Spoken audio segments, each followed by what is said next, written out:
Welcome back to another episode of the OHL Podcast. As promised in our previous episode on Tuesday, it is time now to preview the Western Conference in the OHL this season. My name is Mike Farwell on Twitter at Farwell_OHL. Over there is Dan Mahar on Twitter at Tim Wallach, just like the former Montreal Expo.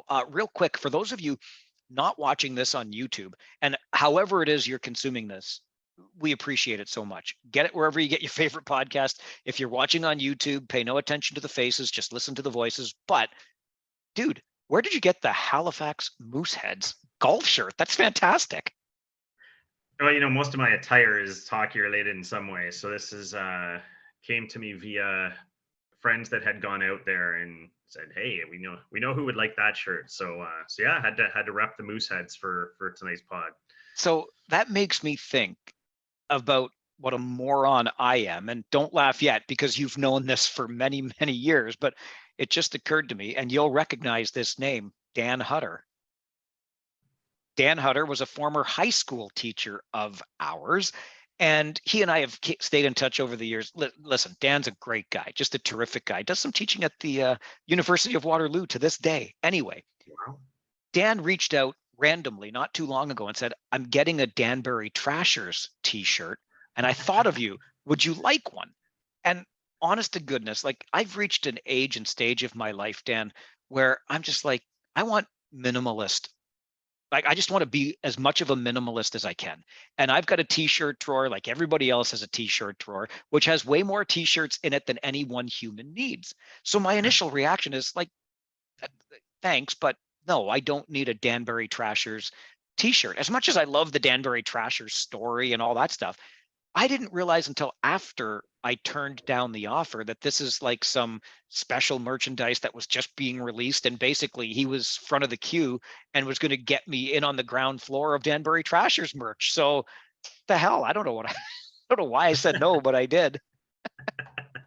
Well, I love the shout out to Mr. Hutter. Apologies for my performance in grade 9 history, but terrific teacher. And yeah, if you're heading back to Danbury, I'll take the Trashers gear. Why not? I had him in grade 9 history twice. What does that tell you? Really a great guy. And on the Danbury Trashers front, by the way, previous guest on this podcast, Troy Smith, former head coach in both Saginaw and Kitchener and assistant in Hamilton, a former Danbury Trasher. And yes, if you go back and look up the OHL Podcast with Troy Smith episode, you will get yourself some Danbury Trashers stories. Okay, we promised to go into the Western Conference preview on this episode of the podcast. And my gosh, by a week from today, Dan, by the way, it's game one. The regular season will have started. We'll both be at the Kitchener Memorial Auditorium for Rangers and Sarnia Sting. It's hard to believe we are that close to the start of all of this. It can't come soon enough for me. The excitement of training camp gearing up after summer is always a great thing for me. And then you get through camp, hear some of the storylines, but it gets to a point in the middle of this training camp where you're like, just drop the puck. Let's get this going. And I'm almost there. I know we've got a ways to go yet, but it'll be here before we know it. A week from today, you'll get your first feature-length interview again on the OHL podcast. Not sure yet who the guest is going to be, but we'll let you know that on Tuesday, and we'll be here with a Tuesday episode next week as well. Before we get into our preview of the Western Conference, we touched on this at the end of Tuesday's episode, and the Michael Hagee deal that sees the Kitchener Rangers acquire 5 draft picks, only 1 for real. I mean, 4 are conditional if Hagee ever plays in the Ontario Hockey League. I have my doubts that he will, but the other piece of it, of course, becomes having been declared defected by the Kitchener Rangers, the Kitchener Rangers get themselves a compensatory pick in next year's draft, a first rounder. They got Hagee this year with the 10th overall pick, so the Rangers will get the 11th overall pick in 2023, plus whatever first round pick they get based on their regular season performance this year. What do you make of the deal? And to me, it's pretty shrewd by Mike McKenzie, who obviously the GM of the Kitchener Rangers would have decided, okay, Hagee ain't coming here. Do I have anybody who's going to take a nibble? Oh, Sudbury will throw me a draft pick plus 4 conditionals, and I'm cashing in on the double first rounder next year. Yeah, and I think it's important, Mike, to understand the pressure facing Mike McKenzie, because that window to get that first round compensatory pick was closing. So if he had to declare Hagee defected and trade him now when he did, or his options would have shrunk to a second round pick later on at the trade deadline, and even lesser returns beyond that. So he made the call, and I believe it had a lot to do with his second rounder, Cole Longacre, who they thought was coming, not showing up at camp this year. And I think that pushed McKenzie to say, I can't have both of our top picks not show up. So without knowing what's going on there, he decided the window is closing. Let's get it. Let's do it. And we talked in a previous pod about how those compensatory picks work and the rules and how it's double dipping for these teams. But I think in some cases like this, you see it helps facilitate moves like this, because you have Sudbury. If Sudbury had to give up their own first rounder, it's no thanks. We don't know the kid's reporting. But all Sudbury had to do was say, yeah, we'll commit to a fourth, and hopefully down the road we got a year or more to convince Hagee to come. Worst case, we gave him a fourth, took a shot. Win-win for us, win for Kitchener. No one really lost, except of course those teams that we talked about moving down a slot in the draft. So I think all that context is important. Like you, I'm not so sure or convinced that Hagee's going to report to Sudbury if he wouldn't to Kitchener. But I think it was more to do with McKenzie feeling the heat and the time window closing there. Without having any certainty around Hagee, had to jump on that compensatory pick and have 2 firsts next year, plus the fourth and potentially a number of conditionals too. The thing now, because you talk about those teams dropping a slot in the first round next season, which we talked about with the Sam Dickinson deal, right? Niagara to London. He's going to play in London. So all of the picks came back to Niagara plus the compensatory first, which becomes a fifth. So teams 6 through 20 next April are dropping a slot. And now the 11th bonus pick for you've got 2 compensatory first round picks in next April's draft. And I can't help but think, Dan, that's a number that might make the league raise an eyebrow and just ask the question if there's a little bit of a loophole here that may be getting exploited right now. I don't know, but I would at least be asking that question in the head offices. Well, there has to be a tipping point, and I don't know what the number is. Is it 2 of these deals? Is it 5? Somewhere along the lines, the OHL is keeping an eye on this. And if it gets to the point where the noise will get louder if there's 3, 4, 5 of these picks every year, because all the other teams are going to start crying foul and saying, got to do something about this. We can't be picking 25th as our first pick or something like that. So I think they're going to keep a keen eye on it, and we'll see where this goes. The current setup, as we discussed in the previous pod, is not ideal, but I think they're looking for ways to facilitate ultimately getting these players to come to this league and stay in this league. And as we saw with Sam Dickinson, he's going to be playing his 16-year-old season in London. So that's a win for the OHL. And that was partly because that trade was facilitated, which it might not have been without that rule. So we'll see where this goes. But yeah, I don't like the optics of having several of those picks sandwiched in the first round there. That is a great point on Dickinson being in this league, and that's a win for the league. And it's a win for fans of the league. You're going to get to see Sam Dickinson play in the Ontario Hockey League this year, and I don't think we should minimize the importance of that. Great point by you. Okay, let's dive into this Western Conference preview. Again, just like on Tuesday with the East, we're going to do it alphabetically. That means the Erie Otters are up first. Over to you, Dan Mahar. All right, well, I know there's not a lot of belief in the Erie Otters this year. From the fan community, from the media community. I'm going to throw them some love. I think there's more talent there than a lot of people are giving them credit for. We've seen a decent little preseason here from, you got players like Sador coming back as a veteran player there. You've got some young talent as well. There's some players there I really like. Terrence really impressed me in every viewing last year. You've got a number of players who won't jump off the page at you in terms of their stats last year or their name value, but Erie's got a reasonably well-rounded roster, and I'm not seeing a contender there by any means, but I'm not seeing a team that's going to roll over for anyone. So I'm going to throw them a little love here, Mike.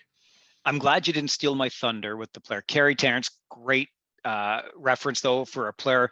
Absolutely Noah Sador goes without saying. Colby Saginaw, big fan, of course, because he's the grandson of Rocky, the former Toronto Maple Leaf. I still can't get over that in this league. Yes, I'm a bit of a geek and a huge Leafs fan. But the name I wanted to mention, I'm going to get to in a minute. But because of the lack of love the Otters are getting, Dan, and I'm hearing the same thing. And in fact, I'm lumped in with that media that would be saying the same thing. but could it possibly be because of the 4 other teams in their division this year? The answer, of course, is yes. Yeah, well, I mean, if you're a baseball fan, you're a Jay fan, it's a familiar refrain, right? When you play in a division that's always loaded for bear, and yeah, you're playing in that Midwest division in the OHL.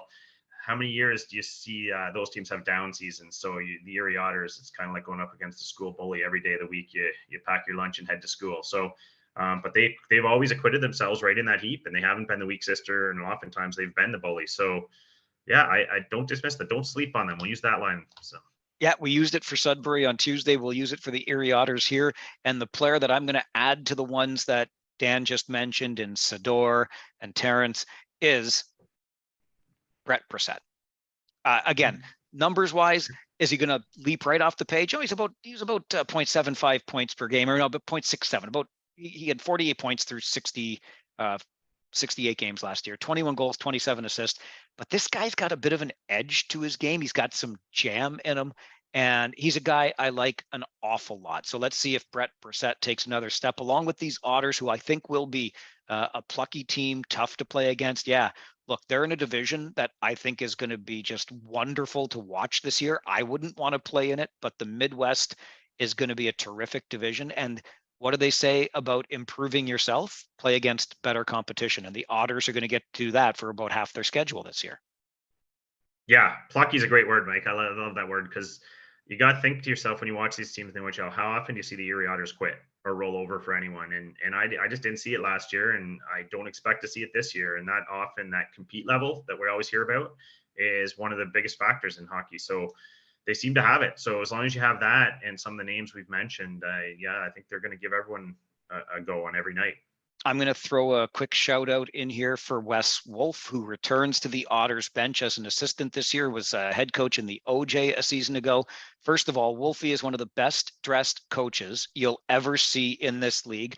We were in Erie for a New Year's Eve game, and he was dressed in some bedazzled tux. It was unreal. But even watch him when he comes to Kitchener, or if you're listening in Erie, PA, this guy knows how to dress. And he's also, he's just a guy that gets it. When he was coaching last season, he did, I think it was a half marathon. I can just see him now just laughing, saying it was a 5K Farwell, but whatever. He got involved and he literally put his feet on the ground to do a run.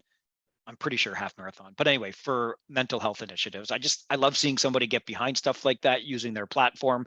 And that's a well-dressed platform that Wes Wolf is using in Erie as he returns to a bench in the OHL. Okay, from Erie to another US-based team, alphabetically through the West, and it's Flint. And the Firebirds had themselves what I thought was a real nice run last season, a little bit unexpected from where I was sitting. They kind of needed it because that's a market that I want to see succeed from basically day one. It feels as though the Flint Firebirds have been playing catch up, even aside from the ownership issues and the soap opera that's gone on in the front office. Do you remember the water crisis? I remember going down there with the Kitchener Rangers team when we were throwing extra cases of bottled water into the bottom of the bus so we could take some down to our friends in Flint. So it's just been tough. And I think they had a nice taste of what could be last year. The question is now, what does it look like this year? I'll just mention the name Colson Petrie again. I talked about him on an earlier podcast when we were talking about players to watch, and I wanted to look for somebody just a little different that maybe isn't going to be on everybody's radar. He's certainly on mine. And Ted Dent, I think we sometimes overlook him as a dual portfolio head coach and GM with the Firebirds. Yeah, and just to feed off of your little intro there to Flint, I got to admit I've got a complete soft spot for the Flint Firebirds. And for those of you who have not experienced a game there, treat yourself to one. One of the most friendly, welcoming buildings I've been in, but a really knowledgeable fan base there that gets behind that team, and they deserve good things. And saw a lot of them last year. Brendan Othman lighting up a lot of teams throughout the conference, and you had a lot of talent there. Some of it has departed. I still see the Flint Firebirds as a team that could make some noise. There's still quite a bit of talent there that can move the puck on that back end. And you never know in that Western Conference, and with that, specifically with that division, which is kind of wide open this year. Some of the usual suspects may not be as strong this year, and Flint certainly could make some noise. Braden Kressler, good Kitchener kid, of course, playing for the Firebirds. And I remember years ago, Rangers rookie Joe Gareffa joined us on our broadcast in the third period because he was not playing. And that was at the time where they still had the hot tub in the stands in Flint. And he's like, hey, Fars, think we can go down there? I'm like, you go wherever you want, Joe. I'm going to stay here and do the broadcast. But if you don't think you'll get in trouble with the coach, just jump right on in there. But good fan experience, well noted by you, Dan. Okay, next we move to the Guelph Storm. And let me just say, thank God you get to go first.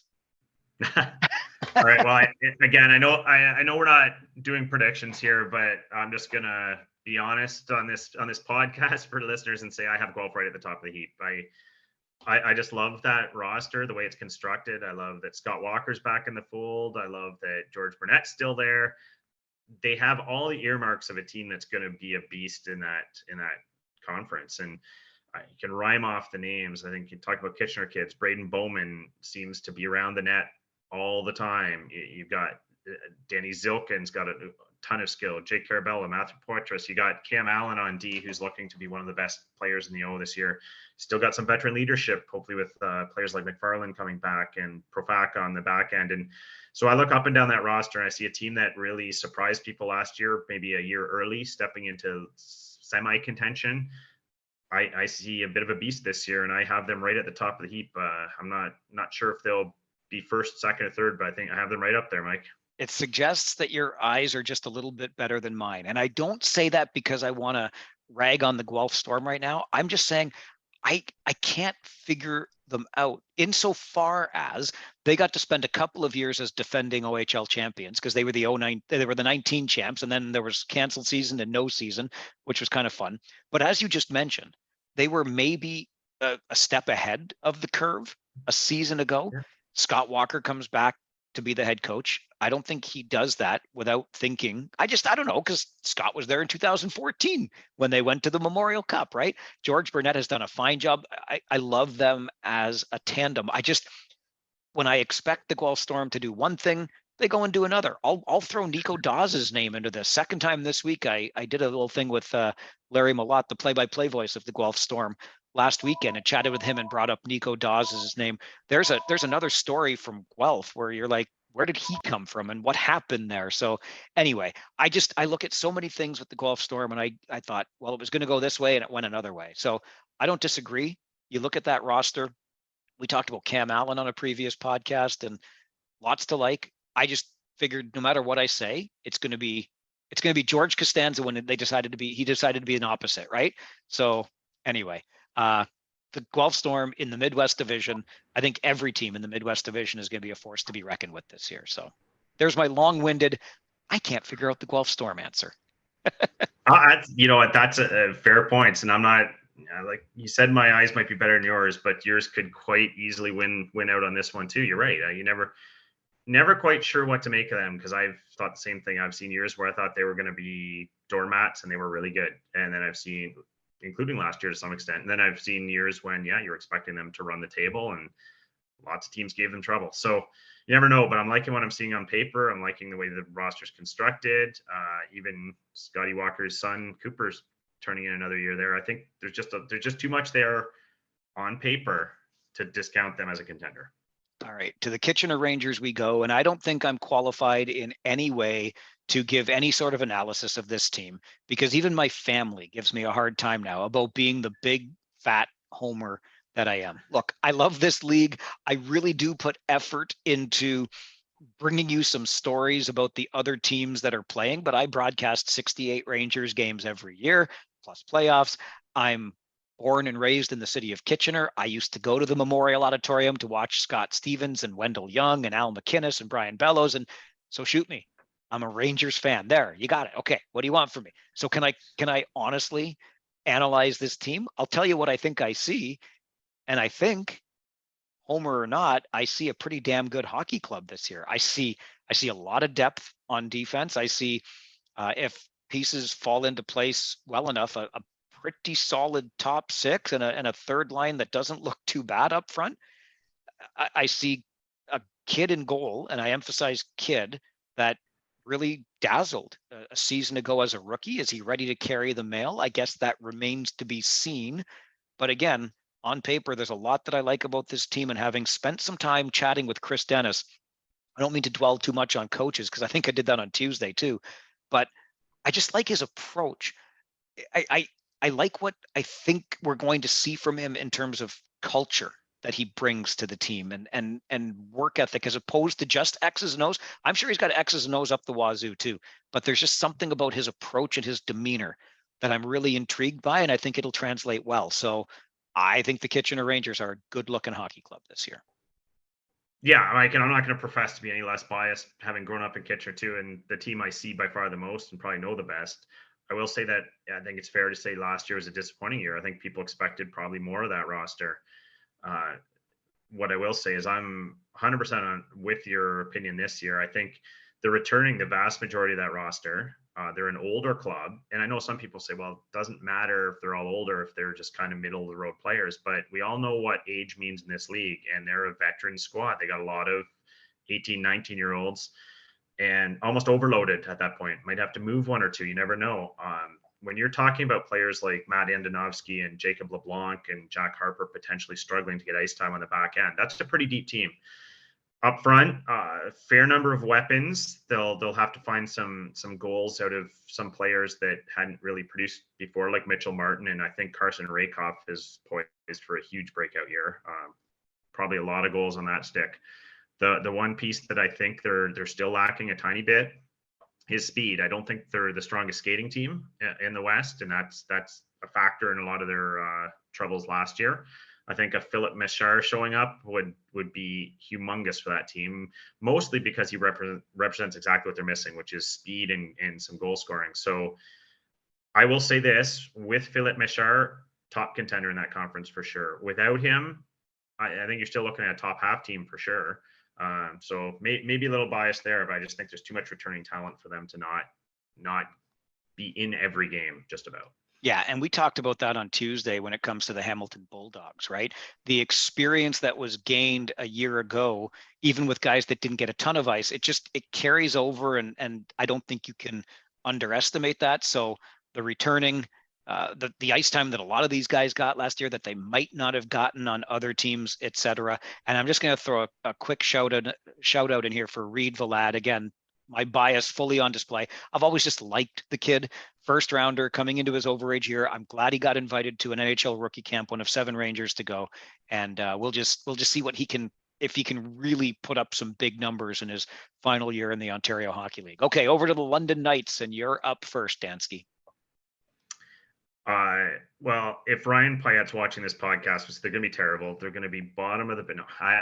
Well, just know their writer is. That's fine. Their writer. No, he's, yeah. We have to do that because we both know Ryan personally and grudgingly admit we might like him a little bit. I don't know. Maybe.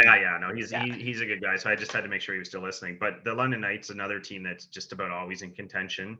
And you look at that roster, and I don't see a primo contender there, but at the same time, I easily see enough talent on that team to be what they always are, which is top half of the conference, with some potential to move up a spot or two just based on those surprises that they always seem to come up with. Who, guy goes from 5-goal season to a 35-goal season. So I'm expecting something like that out of London. I think the health of Logan Mailloux is a huge factor.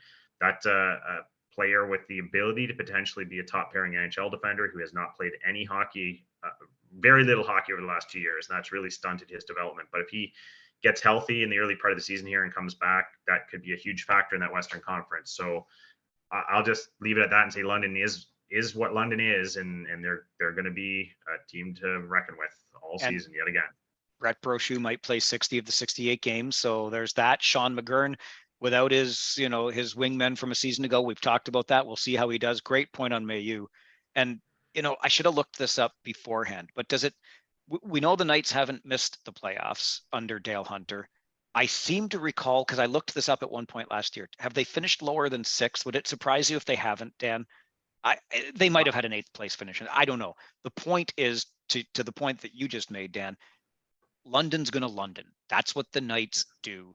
And so you always just pencil them in for competitive team. If they're not, watch the sales start, like, in the Robert Thomas days at the trade deadline. But I don't think that's going to be the case. Sam Dickinson, we've talked about at length on this podcast already, first round talent coming to London.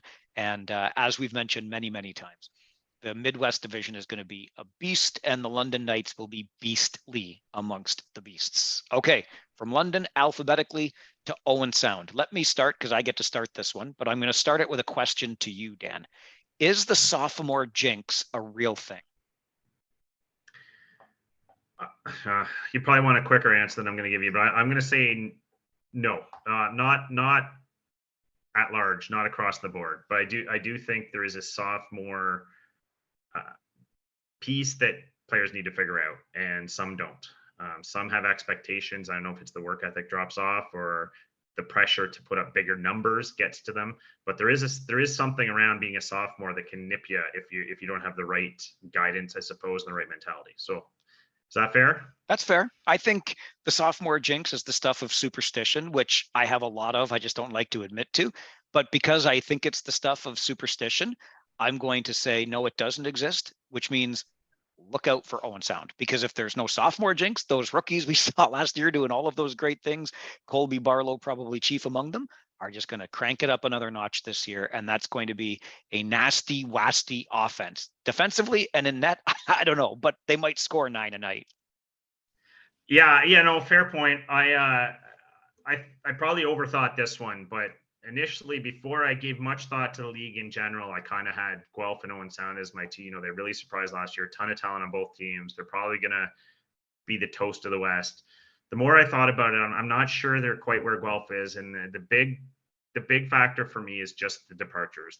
A lot of talent out the door there, an awful lot of talent, and an awful lot of leadership too. You look at what a guy like Mark Woolley provided that team, and they moved Nathan Parrott halfway through the season last year.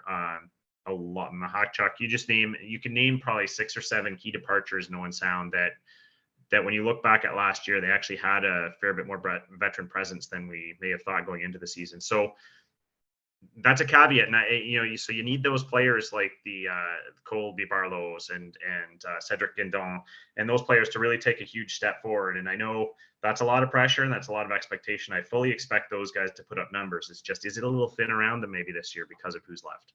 That's a really excellent point. And don't ever apologize for overthinking on this podcast, because that means at least one of us is doing some level of thinking. But this will be interesting now. Maybe you and I should wager a coffee. We'll figure out at some point where the attack might finish. Because I just based on what you said, and your caveat is well taken, but I kind of had them, notched up a little higher, I think, in my mind. But your points are, let's put a coffee on it, okay?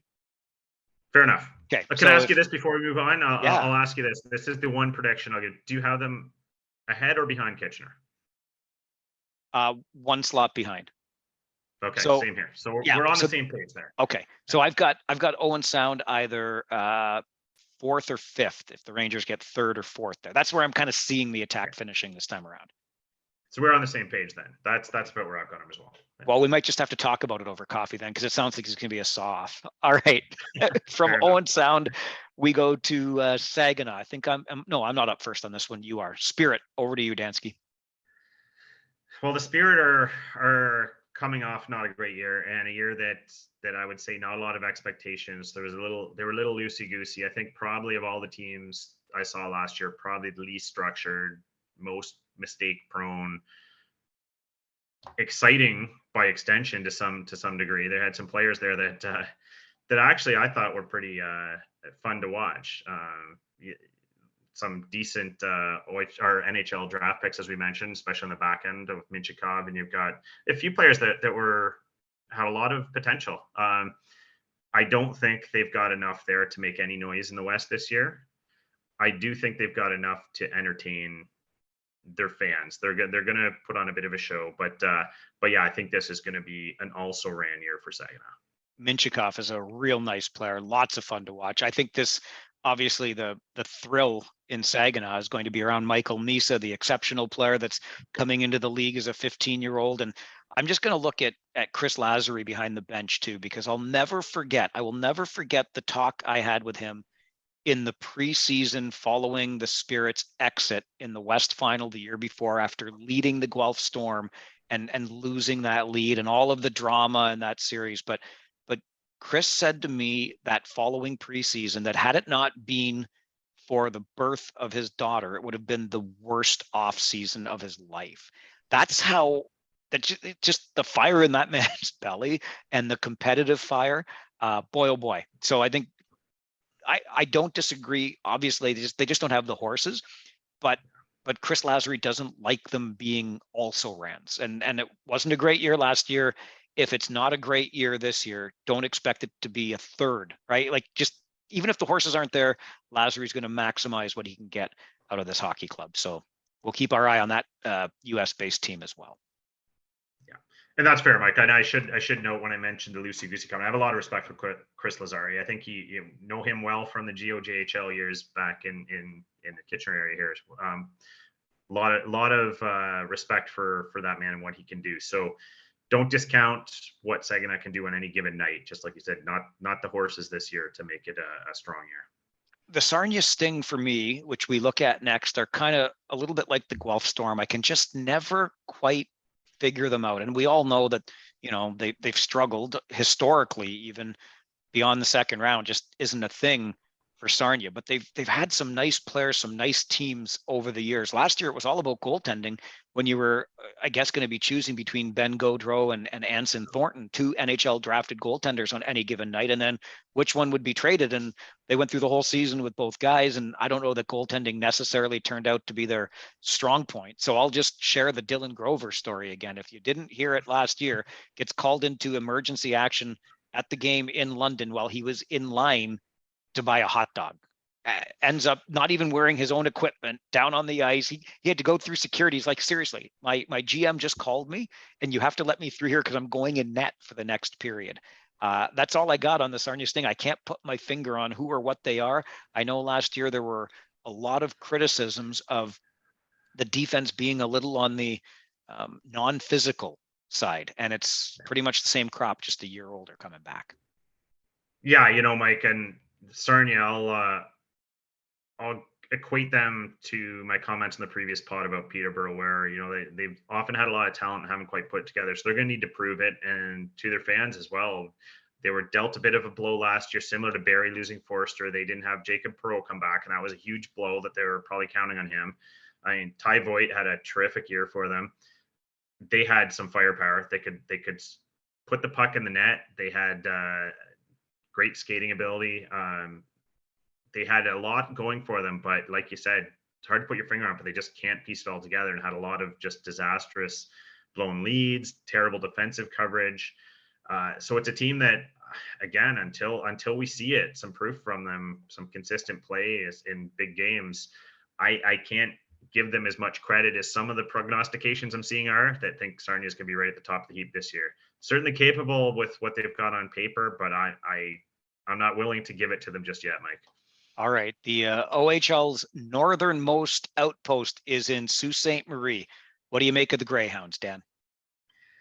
Well, I know what most people make of the Greyhounds, and it's going to be a disastrous year based on all the talent out the door, and a lot of people think they're not a playoff team. And so the only thing I will say about the Soo Greyhounds is they're almost like the London Knights light. Is how often are they bad? They're almost always find a way to mine talent out of nowhere and get them playing. The McConnell Barker brothers reunited up in Sioux can put some pucks in the net.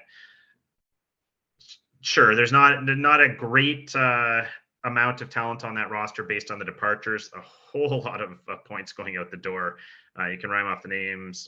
You got Karen Cartier, you name it. They've got a lot of points went out the door, sure. But I just keep coming back to that point. It's kind of almost the anti-Sarnia. It's how often are they bad? So I'll leave it at that and hear what you have to say about them. Okay, ditto.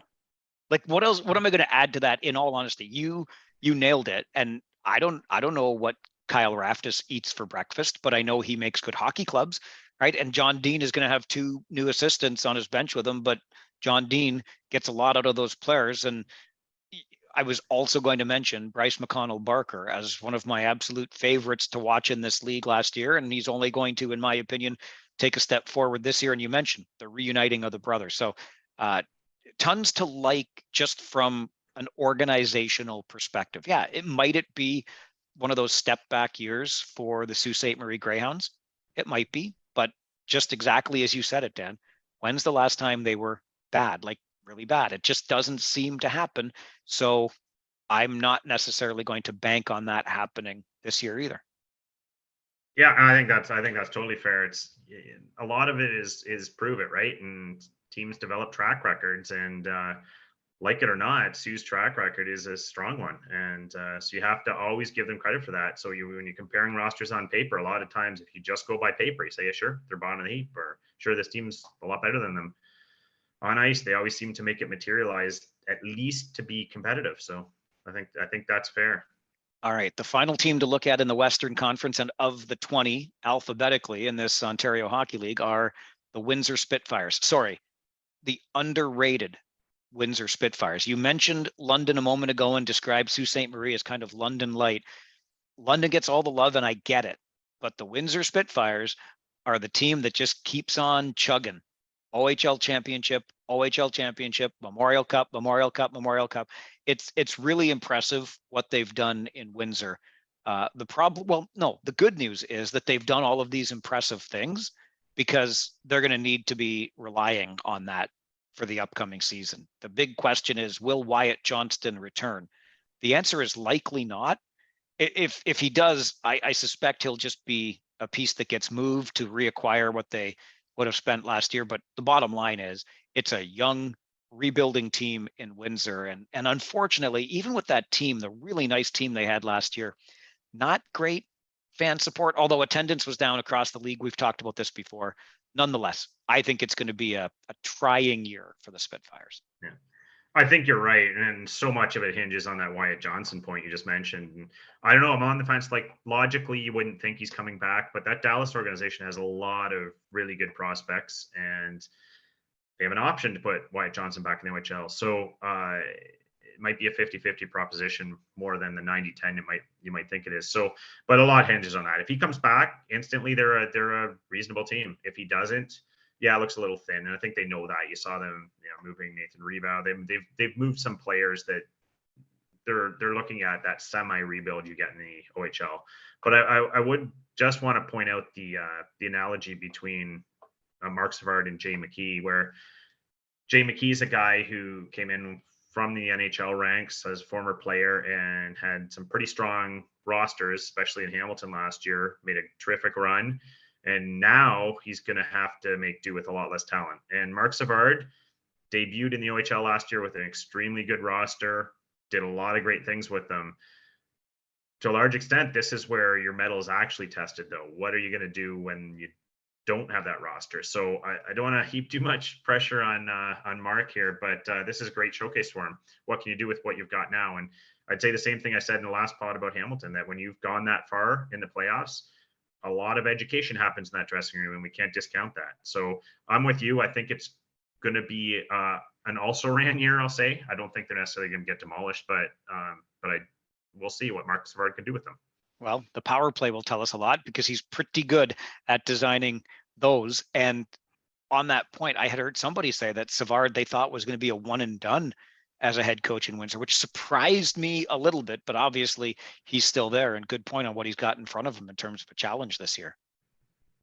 Yeah, I heard some of those same rumors too, Mike, and it sounded almost like he may have, I can't confirm this, but it sounded like he may have turned down some opportunities to move to the NHL. So it says a lot about his commitment, I suppose, to the Windsor Spitfires, and that should be a good thing for those fans. So hopefully we see more of them back in the building this year. It's the pizza in Windsor keeps them there. Gotta be. Best za in the entire province, hands down. When you mentioned prospects, the prospect pipeline in Dallas, great point. It's got me thinking, not Dallas, but just players from this league up to the next level. Should give a shout out to both Jordan Kyrou and Sean Durzi, who both inked National Hockey League contracts this week. Obviously, Kyrou's a little more lucrative than Durzi's, but let's just touch on the Sean Durzi story. I mean, the guy, some weren't even convinced he could play in this league because of his size and the physicality. And look at him now, a 2-year deal with the LA Kings. Sean Durzi, I heard those same things. He's not the tallest defenseman, but look at the impact he had in the OHL. When you can move your feet like that, and he was a solidly built player. So I'm not going to pat myself on the back or you, Mike, for saying, we called this one, but I don't think either one of us were surprised, having watched Sean Durzi in the OHL, that he's carved out an NHL career. So I think sometimes there's something to be said for, watching these games a little more closely. And I saw NHL talent there. I think you did, and clearly LA did, and it's paid off for him. So yeah, thumbs up to Sean. Yeah, he's worked hard for it, and I just love seeing the rewards come for that hard work. Okay, we've been putting in work on this podcast since late summer. We are heading into fall, and we are heading into the season. By the time we come back, we are into the opening week of the Ontario Hockey League season. The OHL podcast will be back with another episode next Tuesday, and then next Friday, as the games are underway, we'll have our first feature-length interview as well. Shoot us an email anytime, ohlpodcast@rogers.com. Please like, subscribe on YouTube as well. Follow Dan Mahar on Twitter @Tim Wallach. And I'm Mike Farwell @FarwellOHL_OHL on Twitter. This is the OHL podcast. Next episode, Tuesday.